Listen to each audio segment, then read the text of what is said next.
Last episode में हमने देखा था कि एलेक्स और रूबी पर वॉर क्लैन के एक वॉर किंग ने हमला कर दिया था, पर एलेक्स ने अपने हेवनली पैसेज को सेक्रीफाइस करके उसे मार दिया था। जिसके बाद एलेक्स से एक मिस्टीरियस गर्ल मिलने आई थी जो एलेक्स की थंडर टेक्निक देखकर उसे अपना स्टूडेंट बनाना चाहती थी, पर एलेक्स ने इसके लिए मना कर दिया था। जहां उसके जाने के बाद वो रूबी की खोई हुई इयररिंग ढूंढ लेता है, लेकिन वो गलती से उसके पास वाली इयररिंग रूबी को दे देता है, जिसकी वजह से रूबी को विश्वास होने लगता है कि मोजी ही एलेक्स है। पर एलेक्स अपनी पहचान छुपाना चाहता था, इसलिए वो रूबी के रोने के बावजूद भी उसके साथ बुरा बिहेव करते हुए ऐसे एक्ट करता है जैसे कि वो मोजी ही हो। तो रूबी भी उस पर विश्वास कर लेती है, क्योंकि उसे ऐसा लगता है कि उसका एलेक्स ऐसा कभी नहीं कर सकता। अब आगे तो एपिसोड 136 की शुरुआत में एक वॉर क्लैन का सैनिक अपने एल्डर को जाके बता देता है कि हमारा वॉर किंग मारा जा चुका है और उसे किसी हुआंग नाम के बंदे ने मारा है। तो ये सुन के वो एल्डर गुस्सा हो जाता है। इस तरफ एलेक्स रूबी को लेकर उसके क्लैन के गेट के सामने आ गया था, जहां पहुंचने पर एलेक्स रूबी से कहता है कि यहाँ पर तुम्हें कोई खतरा नहीं है, इसलिए मेरा प्रॉमिस पूरा हुआ, तो अब मैं यहाँ से जा रहा हूँ। ये सुन के रूबी एलेक्स से पूछती है कि क्या तुम मेरे साथ अंदर नहीं चलोगे। इस पे एलेक्स बोलता है कि हो सकता है हम फ्यूचर में मिले, पर अभी मुझे जाना होगा। इस पे रूबी एलेक्स से कहती है कि तुमने हाल ही में वॉर क्लैन के वॉर किंग को मारा है, तो वो तुम्हें पकड़ने जरूर आएंगे। ये सुन के एलेक्स ये कहते हुए वहाँ से चला जाता है कि मुझे उन लोगों से डर नहीं लगता, इसलिए मैं यहाँ से जा रहा हूँ और जब मैं अगली बार तुमसे मिलूंगा तो तुम मुझे अपना क्लैन दिखा सकती हो। अब एलेक्स के जाने के बाद रूबी सोचती है कि मोजी को कंट्रोल करना बहुत ही मुश्किल है, साथ ही ये थोड़ा शरारती भी है, लेकिन ये अपने प्रॉमिसेस पूरे करता है जैसे कि एलेक्स किया करता था, जिसकी वजह से ये दोनों बहुत सिमिलर है। पर अफसोस एलेक्स अब यहाँ नहीं है और मैं उससे दोबारा भी नहीं मिल पाऊंगी।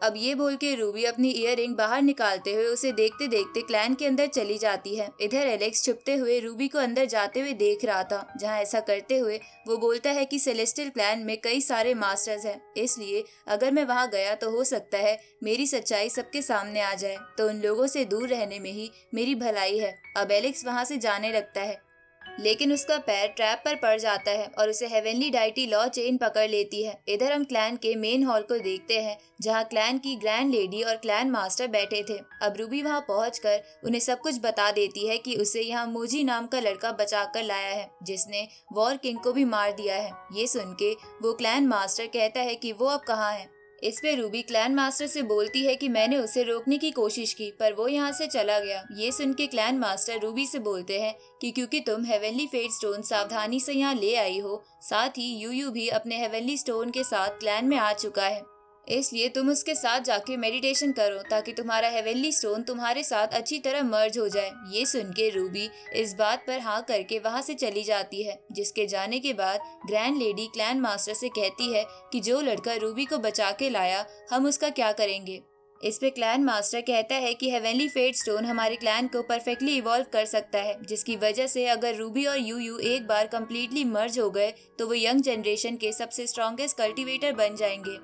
और रही बात इस मोजी की, जिसने वेनरेबल लेवल पर होने के बावजूद एक वॉर किंग को मार दिया, लगता है वो इस समय यंग जनरेशन में सबसे स्ट्रॉन्गेस्ट है, क्योंकि वो ब्लड प्लेन से रूबी को बचा लाया और बिना डरे वापस भी चला गया, इसलिए हमें उसका इस्तेमाल करना होगा। ये सुन के वो ग्रैंड लेडी भी हाँ करती है। आगे उस ग्रैंड लेडी को पता चलता है कि उसके ट्रैप में मोजी फंस गया था, तो वो उसके पास जाके उससे माफी मांगते हुए कहती है कि ये बस एक मिसअंडरस्टैंडिंग थी, हम तुम्हारे साथ ऐसा कुछ नहीं करना चाहते थे क्योंकि तुमने रूबी की जान बचाई है। इस पे एलेक्स कहता है कि आपको सफाई देने की जरूरत नहीं है, ऊपर से मुझे देर हो रही है, तो क्या मैं यहाँ से जा सकता हूँ। इस पे वो ग्रैंड लेडी कहती है कि अभी तुम यहीं रुको, क्योंकि हमारा क्लैन तुम्हारा शुक्रिया करने के लिए कुछ करना चाहता है। ये सुन के एलेक्स सोचता है कि ये लेडी हेवनली डाइटी लेवल पर है, इसलिए अगर मैं ज्यादा देर यहाँ पर रुका तो मेरी पहचान सबके सामने आ जाएगी, इसलिए मुझे मौका पाके यहाँ से निकलना होगा। अब वो ग्रैंड लेडी से पूछता है कि आपका क्लैन मेरा शुक्रिया कैसे करना चाहता है। इस पे ग्रैंड लेडी एक तरफ इशारा करती है, जहाँ पर एक इमोर्टल स्टोन रखा हुआ था और उसके आसपास बहुत सारे सेलेस्टियल क्लैन के कल्टीवेटर्स थे, जिनमें से दो उस ग्रैंड लेडी की ही पोतियां थी। अब वो ग्रैंड लेडी अपनी ग्रैंड डॉटर्स के पास जाती है, जिसे देखकर वो दोनों अपनी दादी को हेलो करते हैं। जिसके बाद ग्रैंड लेडी एलेक्स से कहती है कि आज हमारे क्लैन ने एक स्टोन लिफ्टिंग कॉन्टेस्ट ऑर्गेनाइज करा हुआ है, जिसमें जीतने वाले दो लोग मेरी पोतियों से शादी कर पाएंगे। इसके बाद ग्रैंड लेडी कहती है कि ये इमोर्टल स्टोन हमारे क्लैन का सैक्रेड ऑब्जेक्ट है, जिसे वैसे तो हम किसी आउटसाइडर को टच नहीं करने देते, लेकिन क्योंकि तुमने रूबी को बचाया था इसलिए तुम भी इस कॉन्टेस्ट में पार्टिसिपेट कर सकते हो। और यही वो चीज़ है जो मेरा क्लैन तुम्हें थैंक यू बोलने के लिए करना चाहता है, क्योंकि मेरी पोतिया मेरे क्लैन की अनमोल रतन है। ये सुन के एलेक्स सोचता है कि ये लेडी मेरी बस स्ट्रेंथ टेस्ट करना चाहती है, जिसके बाद ये मुझे सन इन लॉ मान लेगी, पर इसमें मुझे कोई इंटरेस्ट नहीं है, लेकिन मैं फिर भी इनसे मजाक तो कर ही सकता हूँ। अब ये सोच के एलेक्स ग्रैंड लेडी से कहता है कि अगर मैंने ये स्टोन अपने सर के ऊपर उठा दिया तो क्या आप मुझे इन दोनों लड़कियों से एक साथ शादी करने का मौका दोगी। ये सुन के उनमें से ग्रीन बालों वाली लड़की गुस्सा होते हुए बोलती है कि मुझे तो लगा कि तुम एक अच्छे इंसान हो, पर तुम तो एक वुमेनाइजर हो। तभी वो दूसरी लड़की एलेक्स से कहती है कि पर तुम अगर हार गए तो तुम्हें तुरंत ही ये क्लैन छोड़ के जाना होगा, साथ ही आज के बाद तुम हमारे क्लैन में वापस नहीं आओगे। ये सुन के एलेक्स उनसे कहता है कि तुम अभी तक मेरी वाइफ बनी भी नहीं हो और तुमने अभी से डिमांड करना शुरू कर दिया। ये सुन के वो ग्रीन बालों वाली लड़की फिर से गुस्सा करती है।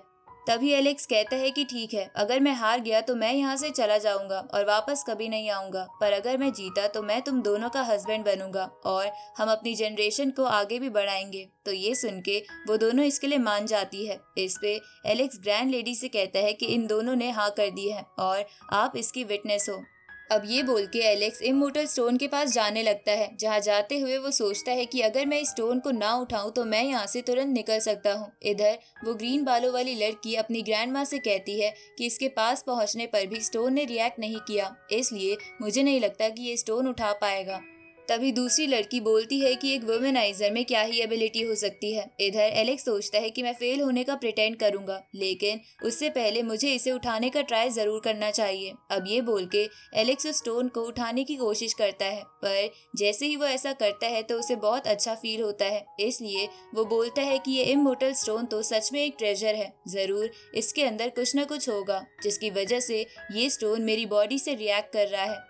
अब ये बोल के एलेक्स फिर से उस स्टोन को उठाने लगता है, जहाँ वो उसे जमीन से तो ऊपर कर देता है, जिसे देखकर सेलेस्टियल क्लैन के स्टूडेंट्स कहते हैं कि ये बाहर वाला ऐसे कैसे कर सकता है, क्या वो कोई चीटिंग कर रहा है। इधर उस स्टोन को उठाने की वजह से एलेक्स की बॉडी के अंदर बहुत तेज एनर्जी बहने लगती है, जिसकी वजह से उसे एहसास होता है कि उसकी सुप्रीम बोन फिर से बन रही है। साथ ही अब वो स्टोन धीरे धीरे हल्का होने लगा था। इस तरफ ग्रीन बालों वाली लड़की अपनी ग्रैंड माँ से कहती है कि क्या ये सच में स्टोन को उठा लेगा, जिस पे वो दूसरी लड़की बोलती है कि ऐसा इम्पॉसिबल है, इसने बस इसे जमीन से उठाया है, ये कभी उसे सर के ऊपर नहीं ले जा पाएगा। उसी वक्त वो स्टूडेंट्स एलेक्स को कहते हैं कि ट्राई करना छोड़ दो, ये तुम्हारे बस की बात नहीं है, ऊपर से तुम इसकी वजह से खुद को और इंजर्ड कर लोगे।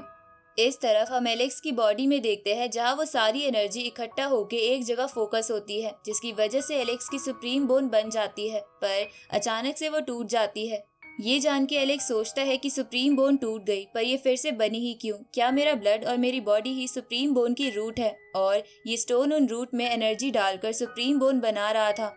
इधर वो स्टूडेंट एलेक्स का मजाक उड़ाते रहते हैं। इस तरफ एलेक्स अपनी डबल प्यूपिल आई से स्टोन में देखता है तो उसे पता चलता है कि उसके अंदर एक एंशिएंट होली बुक है, लेकिन एलेक्स उसके अंदर के लेटर को नहीं समझ पा रहा था। उसी वक्त उसकी कॉन्शियसनेस में एक फॉर्मेशन बनती है, जिसके अंदर से एक बहुत बड़ा स्पिरिचुअल हैंड बाहर आता है, तो एलेक्स उसे समझने लगता है, जहाँ समझते हुए वो स्टोन धीरे धीरे हल्का हो रहा था, जिसकी वजह से एलेक्स न केवल उसे सर के ऊपर उठाता है बल्कि वो उसे हवा में लेकर भी उड़ पा रहा था। ये देखकर ग्रैंड लेडी, वो लड़कियां और वो स्टूडेंट हैरान हो जाते हैं, जिसके बाद वो स्टूडेंट्स कहते हैं कि हम अपने क्लैन की सुंदर लड़कियां किसी आउटसाइडर को नहीं मिलने देंगे। अब ये बोल के वो सब एलेक्स पर अटैक करने जाने लगते हैं, पर तभी वहाँ क्लैन मास्टर आके उन सबको पीछे करते हुए उन सबसे कहते हैं कि इसने हमारे क्लैन का फ्यूचर बचाया है, इसलिए कोई भी इसे परेशान नहीं करेगा और ट्रेनिंग के दौरान मैं इसे प्रोटेक्ट करूंगा। इसके बाद क्लैन मास्टर कुछ स्टूडेंट्स को ट्रेनिंग में एलेक्स की हेल्प करने को बोलता है, जिसके बाद वो स्टूडेंट्स एक फॉर्मेशन में बैठ के स्टोन की पावर कंज्यूम करने में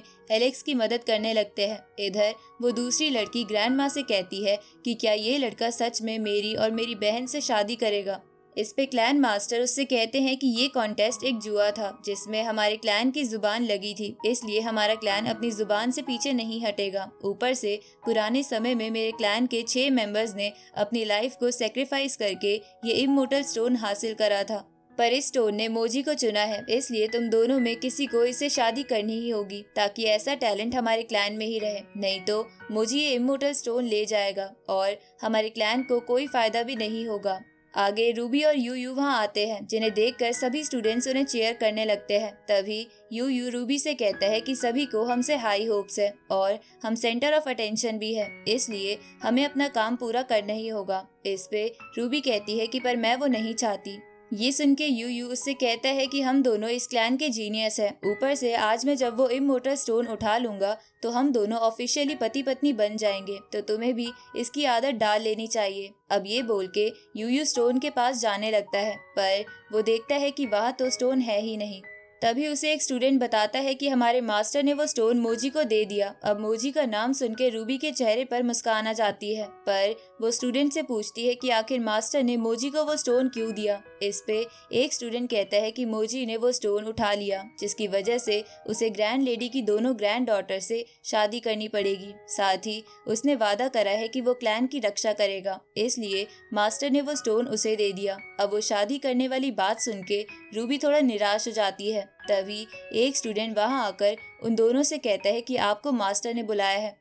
अब वहां पहुंचने पर वो दोनों और भी स्टूडेंट्स को देखते हैं, जिन्हें एक पोर्टल के थ्रू पता चला था कि उनके सेलेस्टियल क्लैन को सभी क्लैंस ने मिलकर घेर लिया है। तभी एक सैनिक कहता है कि वो लोग करना क्या चाहते हैं, क्या वो हम पे कब्जा करने की सोच रहे हैं? अगर ऐसा है तो ये हमारे क्लैन की बहुत बड़ी इंसल्ट है। इसलिए वो सैनिक मास्टर से कहता है कि आप मुझे कुछ और सैनिक दे दो और हम मिलके उन पे अटैक कर देंगे। इस तरफ ग्रैंड लेडी क्लैन मास्टर से कहती है कि वो सभी क्लैंस एकदम से यहाँ आ गए, इसलिए जरूर उन्हें लगता है कि हम उनसे डर गए। इस पे क्लैन मास्टर बोलता है कि आप चिंता मत कीजिए, नेदर क्लैन और बाकी क्लैंस के साथ हमारी कोई दुश्मनी नहीं है। आज वो लोग एक साथ आए हैं तो जरूर इसके पीछे कोई रीजन होगा। उसी वक्त एक सैनिक वहाँ आकर क्लैन मास्टर से कहता है कि आपसे नेदर क्लैन का हेवेली डाइटी मिलना चाहता है, तो इस पे क्लैन मास्टर हाँ कर देते हैं। दूसरी तरफ हम दूसरे क्लैन के एक एल्डर को देखते हैं, जिसे सेलेस्टियल क्लैन के क्लैन मास्टर ने बुलाया था, पर वो थोड़ा हिचकिचा रहा था। तो एक सैनिक इसका रीजन पूछता है, तो वो कहता है कि मैं किसी लड़ाई झगड़े में नहीं पड़ना चाहता। ऊपर से तब जब हम बहुत सालों से दोस्त हो, इसलिए मैं अंदर जाने से हिचकिचा रहा हूँ। ये सुन के वो सैनिक उस एल्डर से कहता है कि आपको ये करना ही होगा। ऊपर से आप इतने ताकतवर है तो कोई भी आपसे बोलने की जरूरत नहीं करेगा, और हो सकता है अंदर जाने के बाद आप मामला सुलझाने का कोई रास्ता ढूंढ लो। इस तरफ वो नेदर क्लैन का हेवेली डाइटी अंदर आ जाता है, जिसके बाद वो क्लैन मास्टर से कहता है कि मैं अचानक से आने के लिए माफी चाहता हूँ, पर सिचुएशन ही ऐसी है कि हम सब क्लैंस को यहाँ आना पड़ा, इसलिए मैं सीधा सीधा बोलूंगा कि हम सब क्लैंस की आपके क्लैन से कोई दुश्मनी नहीं है, पर हमें पता चला है कि आपके क्लैन के अंदर हुआंग है। ये सुन के क्लैन मास्टर सोचता है कि कहीं मोजी ही हुआंग तो नहीं है। उसी वक्त वो नेदर क्लैन का हेवेली डाइटी कहता है कि क्या आप हुआंग को यहाँ बुला सकते हैं, क्योंकि हम उससे थंडर एम्परर का सीक्रेट मेथड जानना चाहते हैं। इस पे क्लैन मास्टर कहता है कि हमारे क्लैन में एक जीनियस तो है, पर अभी वो हमारा गेस्ट है, इसलिए अगर तुम उससे कुछ जानना चाहते हो तो तुम्हें उसके हमारे क्लैन से जाने का वेट करना होगा।